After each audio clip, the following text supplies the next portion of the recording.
The Scum Villain Self-Saving System. Extra Chapter. Airplane's Fortuitous Encounter, Part 5. Looking at Bingur's current plain and hard-working life, not knowing the taste of meat for 3 years, Xiāng Tóngxiù couldn't help but feel sorry for his dear son. So, no brainless idiot would dare go up to him and ask for humiliation at this sort of time. In the business hall of the underground palace, each hurried about their own business.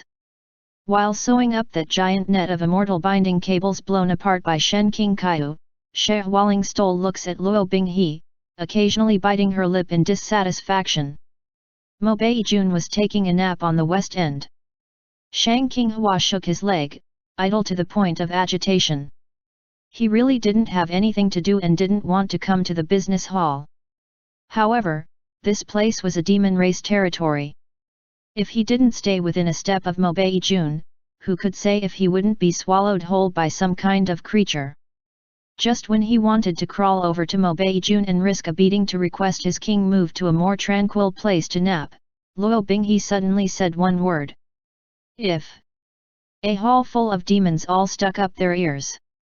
Luo Binghe said, if your heart is out of sync with a certain person, how can you make them understand your true feelings? Poor Ice Brother. This really was the case of the dying turning to any doctor he can find. Though his question was entirely indirect, who couldn't tell that he was looking for romantic advice? He really was going to start a serious discussion on this sort of thing in front of his subordinates. Sure enough, no one should speak of love as soon as they did, their IQ only slid straight down. Of course, no one would dare tear down Lu Binghe's platform and expose him directly, but this question really was too unsuited to the demon race's style.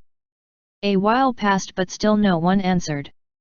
In fact, the answer was this easy that any normal person could reply: if you like someone, you have to let them know.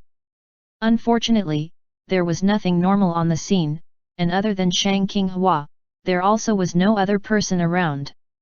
No one knew what sort of road did Mo Beijun's thought traverse in order to understand the words out of sync that he replied, beat them up 3 times every day. Luo Binghe made a stop gesture with one hand and said wisely, you don't need to answer. Of everyone on the scene, the only one with an advantage in sexual relations, the only one who could be an expert in this sort of question was She Hualing.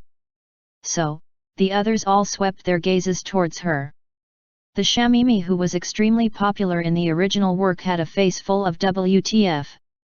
Why should this old lady provide this sort of advice to the man she wants to get for herself? She twitched her finely shaped brows and lips, then finally drew out a dry, why doesn't my lord ask the elder dream demon? Luo Binghe replied, I've already asked. What kind of shit answer the dream demon could give him? No one was clearer about this than Xiāng Tóngxiù. This one was the same as him, definitely of the just do them first type. Xiāng Tóngxiù couldn't resist letting out a pu-ha. She Hualing was just brooding about her stomach full of stifled emotions and nowhere to vent them out. Latching on to this, she erupted, how audacious! What sort of thing are you? You not only dare to sneak into the business hall but even make a disturbance while my lord is discussing important matters. This type of question couldn't be called important matters, could it? And he had just let out one sound, how did that count as a disturbance?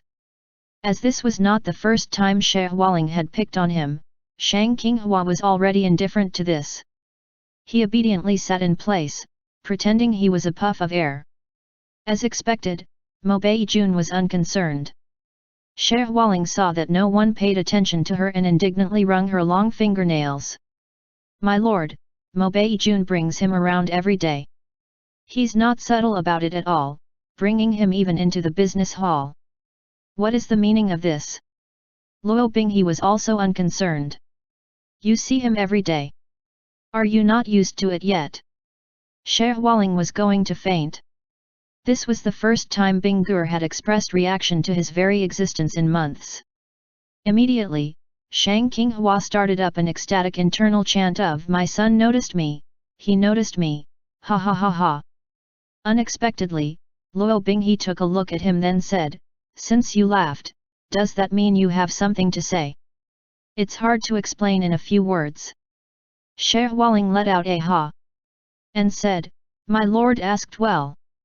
Since he and that Shen are both human and familiar with each other, he must have some remarkable and clever insight. All of us will listen with respectful attention. Xiāng Tóngxiù turned back to look at Mo Beijun sitting behind him. As expected, he had no intent to help him out of this situation, so he hardened his heart and said decisively. This, of course, I have something to say. The secret is in 2 words, be sticky. A fierce woman fears a sticky man, a brave hero fears a pampered woman. With enough perseverance, you can grind an iron bar into a needle. Even if he's as straight as an embroidery needle, you can still bend him into a paper clip. Xie Hualing said, what straight and bent?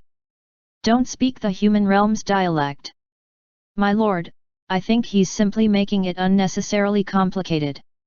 However, Lu Binghe seemed to be completely considering the suggestion as he muttered, I'm still not sticky enough? Still not enough. Xiāng Tóngxiù continued babbling, stickiness is the main tactic, but other than this advice, there's another very important point you must consider. Gentlemen, you must know that women's love comes from admiration, and men's love comes from pity. The situation with women we will not discuss for now. I am convinced that no woman would not be subdued under my lord's peerless godly power, elegant manner that defies the heavens and sincere affection, so we will only discuss the other situation. If you want a man to understand you, no, to understand my lord's true feelings and furthermore, respond in kind, then do you what you should do? It's quite easy, no man does not like a weak, cute, and docile partner. Then, what do I mean by cute? Cute means someone or something which can evoke pity in one's heart, so a partner definitely has to be very obedient, very. Bullshit and flattery flew in equal measure as the crowd in the hall each stole glances towards Luo Binghe, who was sitting high above the platform. His face gloomy, pupils glowing red, murderous aura darkly rushing forth, the most vivid depiction of untouchability aka dissatisfaction. The distance between him and the words weak, cute, docile, and obedient was practically a heavenly moat.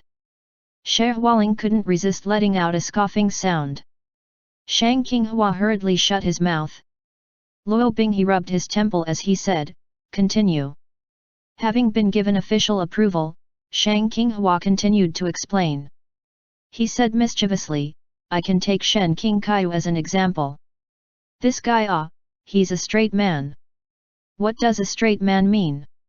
Oh, a straight man is a normal man, of course, I'm not saying you are not normal, my lord. He very much values his dignity as a master and a teacher. Teachers, all like students who do what they are told, so if you want him to like you, the first step would be to listen. A hall full of demons and beasts was practically scared stiff by his slip of the tongue. Xie Hualing, how dare you? You mean to have my lord PP pretend to be piteous and listen to him? My lord is a heavenly demon. How could he do this sort of shameless thing?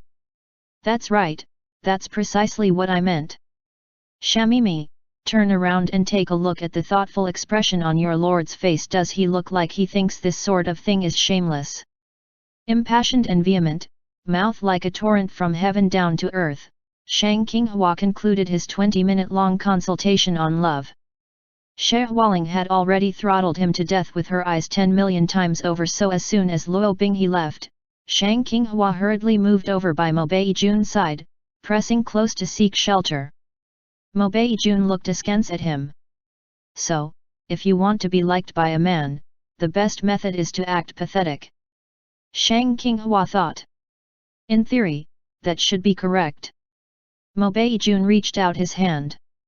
Thinking he would be beaten up again, Xiāng Tóngxiù hurriedly put his hands to cover his head. But, the pain he expected never arrived. Mo Beijun only lightly tapped the top of his head. Afterwards, he seemed to be in a bit of a good mood as he got up and started walking out of the business hall.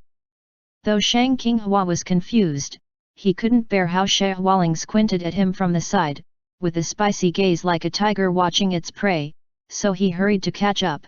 taking 3 steps in 2. In the end, it was still a big ruckus. Just like how he had first planned in his outline, Ma'i Garage exploded into flying sand and countless loose stones, roiling smoke and dust. And he performed a heroic feat on the way, saving Mobei Jun, who didn't have the ability to fly. When he grabbed that hand of his in midair, Xiāng Tóngxiù could clearly see the astonished disbelief in his eyes. It was understandable. Mobei Jun definitely held the firm belief that Xiāng Tóngxiù was by his side solely to protect his little life and that he was only good for flattery, boasting, and venting anger. If he came across any real danger, he would definitely be the first to run to save his own ass. To be honest, Xiāng Tóngxiù himself also held this firm belief. He dared say he himself was even more astonished, even more in disbelief than Mobei Jun. Ever since then, perhaps because protecting one's master was meritorious and he had demonstrated his good intentions, his wages, material benefits, treatment, and the likes had all improved. He was even permitted to return to Kengqiang Mountain and look around his old home. Yu Qingyuan, the great philanthropist, let all bygones be bygones and permitted him to return to Anding Peak and continue to be a reputable peak lord. These days in the leisure house, Xiāng Tóngxiù was truly bored to agitation for the first time. After cracking half a kilogram of melon seeds, he suddenly realized that the system had not made a sound in quite a while. For once, Xiāng Tóngxiù took the initiative to poke the system. The system gave him an earth-shattering response. System, objective accomplished. Downloading return home function. Xiāng Tóngxiù. After a moment, he began to furiously shake the system's, completely non-existent, shoulders. Objective accomplished. Return home function. What return home function? Is it the one I'm thinking of? Ah! System Dage, this is the first time you've said this much, can you say a bit more, I'm begging you, quick. System, basic accomplishment of Proud Immortal Demon Way's original outline. Slight deviation of romance plot, objective accomplished. Function to return to original world download complete. Activate return home sequence. Basic accomplishment of the original outline, that he agreed with, all the plot holes which needed to be filled were filled. But, this slight deviation of romance plot isn't quite right. Bingur is gay, no, how could you call this a slight deviation? Okay. In fact, in his original outline, Bingur didn't have a romance plot, he was doomed to fade away, alone and unaging forever. If you insist on adding a plot line, that's whatever, but he's wasted this many words, you mean he can return to his original world? Xiāng Tóngxiù's face streamed with tears. He hadn't written for so long. He reminisced on that user account of airplane shooting towards the sky, fans and haters in equal numbers, reminisced on that crowd of trolls in the review sections, reminisced on fighting in the trenches for tips, reminisced on that laptop he had used since his first year of university, always crashing and screwing him over, and the giant video files in the hard drive, you understand. And there was the spectacular pile of boxes and boxes of instant noodles behind his rotating chair, the newest flavor he hadn't gotten the chance to taste after buying it at wholesale price. A dialog box popped up on the system. Function download complete. Activate. Afterwards, 2 differently colored buttons followed. Yes, next time. Xiāng Tóngxiù had a powerful urge to press that red button on the left. But something stopped his hand. Fact was, he didn't really have any family on that side. His parents had divorced early, each going their separate ways, and each had long started a family of their own. They would occasionally get together for a meal, but no matter on which side, he always felt like his own presence was extremely conspicuous. Politely picking up food and politely giving a subservient smile, those meals were even more formal than eating with real strangers. Even though his father was his legal guardian, when they weren't face to face, other than a few phone calls on the New Year and holidays, or asking him if he needed money, the two didn't have any more contact. Sometimes, he would even forget to ask him if he was running short on money, and he would forget to remind him.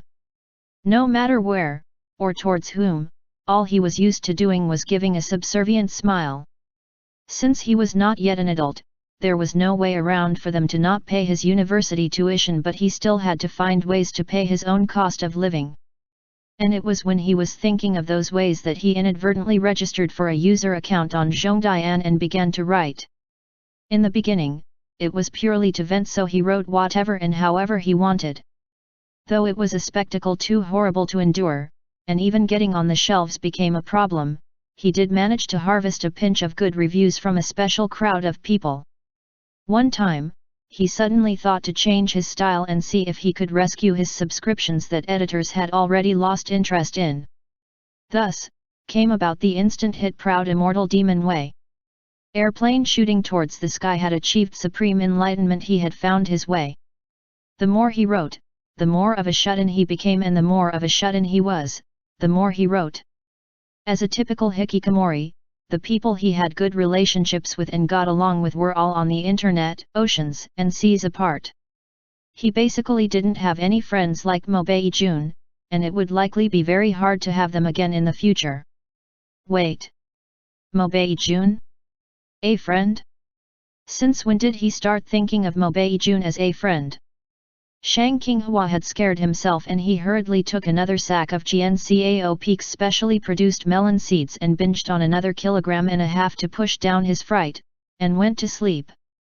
When Mobei Jun dragged him off and Ding Peak, blankets and all, and dragged him all the way into the northern border of the demon realm, he had just finished his melon seeds and was dreaming with mouth full of the flavor of devouring the 1.5 kilograms he had at the beginning giddily when he was suddenly frozen awake. Mobei Jun tossed him on the ground, straight into the knife-like snowy winds of the northern border. His silhouette and expression were ever more severe. Though he was quite handsome, very handsome, Xiāng Tóngxiù was already frozen and didn't have any spare feelings to carelessly enjoy his handsomeness. His tongue started frosting over as soon as he opened his mouth to grovel, so he obediently shut his mouth and shiveringly crawled up, wrapped in his blankets. An ice blockhouse suddenly appeared from the ground ahead. Mobei Jun set off without a word, and Xiāng Tóngxiù hurried to follow him. The doors laid from ice blocks rumbled open and closed. Through the deep and long flight of stairs, they had not come across a single person until they came close to a sleeping chamber where a few guards and demon maidservants stood without daring to make a sound. Xiāng Tóngxiù peeked at Mobei Jun's face. Though he was as haughty and aloof as usual, he looked somewhat more serene. He couldn't resist opening his mouth and asking, my king, how long will we be staying here? Mobei Jun didn't move his head, but his eyes turned towards him. 7 days. Xiāng Tóngxiù was going to die laughing. Whatever, he could be right about to return and continue shooting his airplane. He might as well use these 7 days to properly bid his farewell. After all, once after he returned, no one would beat him up all the time and make him be the ox and the horse, wash clothes, fold blankets, serve tea and carry water anymore. After standing for a while, he felt colder and colder. The Mobei clan's territory really was not made for humans. Xiāng Tóngxiù continuously jumped up and down in place to avoid getting frozen alive into an ice statue. Mobei Jun looked at him with a hint of amusement flashing through his eyes. Mobei Jun reached out his hand and pinched one of Xiāng Tóngxiù's fingers. Stop making a disturbance. It was like the chill was all sucked away through this one point of contact. Xiāng Tóngxiù felt that the cold was still cold, but it was no longer so unbearable. It was inevitable that he felt more and more rueful about the upcoming separation, more and more unwilling. Come to think of it, though Mobei Jun had a bit of a bad temper, was a bit bad at life choices, was a bit pampered and spoiled since childhood, liked to beat people up a bit, he wasn't too bad to him. Especially at this kind of moments, his benefits weren't bad, his salary wasn't bad. Though the beatings were a common occurrence, only he alone was allowed to beat him up and no one else. Besides, he hadn't beat him up very much recently. Xiāng Tóngxiù was deeply worried that he already seemed to have gotten used to this twisted lifestyle of his. If he really did return, and if Mo Beijun suddenly wanted to find someone to beat up and he was nowhere to be found. When he thought of that scene, he even felt a bit of the sorrow like that of actors leaving mid-play, how things remained the same but people changed. Suddenly, the bone-deep chill returned to his body. Mo Beijun asked icily, "Return where?" Xiāng Tóngxiù finally realized that in his sorrow, he had spoken aloud his internal dialogue just like that. He really should be sorrowful now. Mo Beijun's fingers tightened like he was about to snap his index finger in half. "Are you saying you want to leave now?" Xiāng Tóngxiù's face contracted in pain and said hurriedly, "No, no, not right now. Not right now." Mo Beijun said, "What did you promise to me?" "Follow my king for the rest of my life." He had said it countless times like a catchphrase. But he thought no one had taken it seriously. After a stretch of silence, Mo Beijun said, "If you want to leave, then leave right now. You don't need to wait 7 days." Xiāng Tóngxiù was startled and then said, "My king if I really leave, we will never see each other again from now on." Mo Beijun looked at him with the gaze of someone looking at an ant from 9 million feet above and asked in reply, "What makes you think I would care about that?" Although Xiāng Tóngxiù had trained himself to have a face impervious to sword or spear over the years, his expression still twisted before these words. He still wanted to explain a bit but things had played out beyond his expectations. "Mo Beijun, get out!" His body suddenly flew to the back, crashing into the steel-like ice walls. The stab of pain only lingered at his back for a split second, then it immediately spread into his guts. Mo Beijun didn't even lift a hand, didn't even spare a glance in his direction. Xiāng Tóngxiù's throat immediately filled with a gush of rust-flavored warm liquid. Though Mo Beijun beating him up was nearly a daily occurrence and often told him to get out, that he should be very used to it, Xiāng Tóngxiù had not suffered this intense loathing and fury before. Like countless times before, he crawled up from the ground, silently wiped clean the blood at the side of his mouth, and gave him a spineless, subservient smile. After standing for a while, he wanted to speak again but Mo Beijun yelled impatiently, "Get out of here!" So, Xiāng Tóngxiù hurriedly got out. Honestly speaking, though no one would know exactly what he was thinking, he still felt a bit embarrassed. About that fleeting thought before, about Mo Beijun and a friend. Xiāng Tóngxiù ambled up the stairs.